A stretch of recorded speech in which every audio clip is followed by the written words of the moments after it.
So hi guys, family hero Venkatesh ఈ సంక్రాంతికి సైంధవ్ అనే చిత్రంతో ప్రేక్షకుల ముందుకు వచ్చారు. వెంకీ కెరియర్లో 75వ చిత్రంగా పాన్ ఇండియా లెవెల్లో రిలీజ్ అయింది సైంధవ్ మూవీ. జనవరి 13న ప్రేక్షకుల ముందుకు వచ్చిన ఈ చిత్రం కలెక్షన్ల పరంగా వెనకబడింది. ఈ చిత్రం వారం రోజుల కలెక్షన్లు తెలుసుకోబోయే ముందు ఒక చిన్న రిక్వెస్ట్. మన ఛానల్లోని వీడియోస్ చూసి నచ్చితే సబ్స్క్రైబ్ చేసి లైక్ కొట్టి షేర్ చేయండి. ఈ చిత్రానికి తెలుగులో 19.32 కోట్ల బిజినెస్ జరగక ప్రపంచవ్యాప్తంగా 25.32 కోట్ల బిజినెస్ జరిగింది. 25 కోట్ల బ్రేక్ ఈవెన్ టార్గెట్తో ప్రేక్షకుల ముందుకు వచ్చింది ఈ చిత్రం.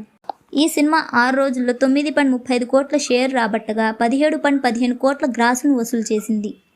ఇక 7వ రోజు కేవలం 26 లక్షల షేర్ మాత్రమే వసూలు చేస్తుందని ట్రేడ్ వర్గాలు చెబుతున్నారు.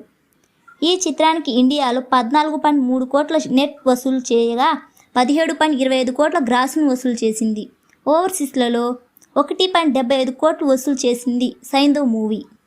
ఈ చిత్రం తన టార్గెట్ను చేరుకోవాలి అనుకుంటే ఇక 15 కోట్ల షేర్ను వసూలు చేయాలి. చూస్తుంటే ఇంత వసూలు అవ్వడం కష్టంగానే అనిపిస్తుంది.